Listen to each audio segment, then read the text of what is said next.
Hello everyone, welcome back to my channel. आज हम हमारे ब्रह्मचर्य सीरीज़ के पार्ट 3 में बात करेंगे आपकी फूड हैबिट्स एंड आपका डेली शेड्यूल। आपका फूड हैबिट्स क्या होनी चाहिए, आपका शेड्यूल कैसा होना चाहिए अगर आप ब्रह्मचर्य फॉलो कर रहे हैं। तो शुरू करते हैं अपने फूड हैबिट्स से। लास्ट वीडियो में हमने फूड हैबिट्स के बारे में काफ़ी डिटेल में बात की थी।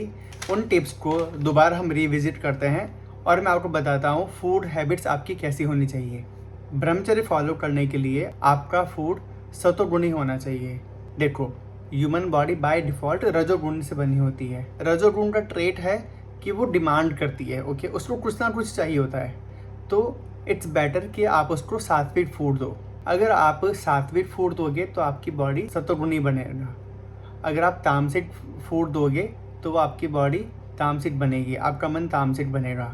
अगर आप तामसिक फूड खाओगे तो लॉन्ग टर्म में वो आपकी बॉडी को बहुत स्ट्रेसफुल बनाता है, डिमोटिवेट फील कराता है, स्ट्रेस होता है एंड देन सो ऑन, बहुत सारी बीमारियां भी आ जाती है। ऑन दी अदर हैंड, अगर आप सात्विक खाना खाओगे तो लॉन्ग टर्म के अंदर आपको बहुत सारे बेनिफिट्स मिलेंगे। जैसे कंसंट्रेशन बहुत ज़्यादा इंप्रूव होता है, आपका डिसीजन मेकिंग पावर इंक्रीज होती है, स्ट्रेस, एंजाइटी, डिप्रेशन बिल्कुल भी आपको टच नहीं करेगा। तामसिक फूड क्या करता है कि वो आपकी अर्जेस और बढ़ाता है, ओके। एक बार आपने उसको तामसिक फूड दे दिया तो आगे वो और डिमांड करता है।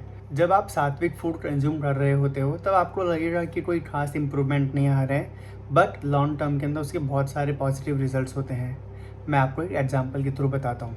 जिम के अंदर अगर कोई इंसान एक्सरसाइज कर रहा है, अगर वो नेचुरली अपनी बॉडी बिल्ड कर रहा है तो उसको टाइम लगेगा। शुरू के 1-2 महीने से कोई रिजल्ट नहीं मिलेगा, but by the time continue उसको फॉलो करता रहेगा तो उसको एक ऐसी बॉडी अचीव होगी जो लॉन्ग टर्म में उसको हेल्प करेगी।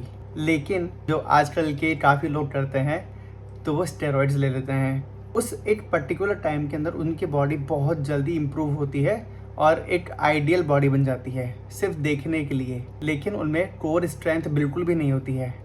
और जब वो स्टेरॉइड्स लेना बंद करते हैं उसी दिन से उनकी बॉडी डाउन होनी शुरू हो जाती है। ऑल्सो उस तरह की फिजिक के साथ बहुत सारी बीमारियां भी आती है। काफ़ी सुनने को मिलता है कि कार्डिक अरेस्ट से जिम के अंदर किसी की डेथ हो गई, तो वो यही होती है, उनकी वो बैड फूड हैबिट्स होती है जो उनको डिस्ट्रक्शन की तरफ लेके जाती है। तो अब मैं बताता हूँ आपको सात्विक फूड में क्या क्या खाना है। सात्विक खाने के अंदर आपको ज़्यादा तेल, ज़्यादा तीखा, ज़्यादा मीठा, ज़्यादा खट्टा ये फूड नहीं खाना है। अपना ब्रह्मचर्य बनाए रखने के लिए आपको अनियन गार्लिक छोड़ना होगा। नॉनवेज एग बिल्कुल भी नहीं खाना है। वैसे आइडियली एक इंसान को पूरे दिन भर में 400 ग्राम अन्न इनफ होता है, लेकिन उससे ज़्यादा खाना वो सिर्फ वेस्ट जाता है। और आपको इस खाने के साथ साथ अपनी फूड हैबिट्स भी चेंज करनी पड़ेगी। आजकल के टाइम पे देखा जाता है कि काफ़ी लोग बैठे बैठे सिर्फ चिप्स खाए जा रहे हैं, सोडा पिए जा रहे हैं, हाथ में उनको कुछ ना कुछ चाहिए खाने के लिए। तो इस तरह की हैबिट्स आपको छोड़नी होगी। ऑल्सो बाहर का खाना खाना भी आपको बंद करना पड़ेगा। बाहर के खाने में वो कैसे बनाया गया है, किस तरह के इंग्रेडिएंट्स यूज़ किए गए हैं, जो ऑयल है, जो घी है वो बाहर यूज़ किया जा रहा है वो कितना प्योर है। वी ऑल नो कि बाहर जो खाना बन रहा है उसमें वो तेल 3 या 4 दिन पुराना सेम तेल, जला हुआ तेल यूज़ किया जा रहा होता है। प्योरिटी की तो बात ही मत करो। इसलिए बाहर का खाना जितना ज़्यादा हो सके उसको अवॉइड करो। घर पे बना सादा खाना ही खाओ। लास्ट वीडियो में मैंने जो 3 रूल बताए थे उनमें था एक संयम। उस संयम का मतलब है कंट्रोल करना। आपको अपनी फूड हैबिट्स पे भी कंट्रोल करना होगा। एक्सेसिव फूड बिल्कुल अवॉइड करें। अगर कोई इंसान ज़्यादा खा रहा है तो उसको ओबेसिटी होएगी। अल्टीमेटली वो ओबेसिटी मतलब वो मोटापा आपके डायबिटीज़ में, ब्लड प्रेशर के अंदर और फिर बाकी body pain and so on बहुत सारी बीमारियां हो जाती है। इसलिए संयम रखें। दैट मीन्स धीरे धीरे धीरे अपने खाने की लिमिट्स को कम करते जाए और एक लिमिट में ले आए उसे। फूड हैबिट्स में एक और बहुत इंपॉर्टेंट पॉइंट है आपका उपवास। अपने बॉडी को महीने में 2 बार रेस्ट दीजिए। आप अपने अकॉर्डिंग कोई भी 2 दिन उपवास रख सकते हैं, आप फास्ट कर सकते हैं।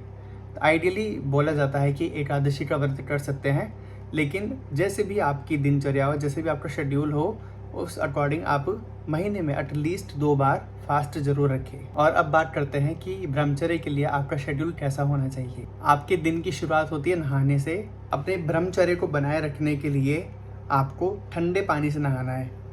अगर ठंड का मौसम है, सर्दियाँ ज़्यादा है, तो ज़्यादा तेज़ गर्म पानी से ना नहा के आप रूम टेम्परेचर वाले पानी से नहाइए। ब्रह्मचर्य के लिए बोला जाता है कि आपको दिन में 2 बार नहाना है, सुबह और शाम 2 टाइम ठंडे पानी से। और नहाने का भी एक तरीका है। सबसे पहले पानी आपको अपने लोअर पार्ट में डालना है, उसके बाद में आप पूरी बॉडी पे डालिए। And if you are following brahmacharya then there is no need of soap. आप ब्रह्मचर्य फॉलो कर रहे हो तो आपको सोप की नीड नहीं है नहाने के लिए, आपकी बॉडी ऑटोमेटिकली ग्लो करेगी।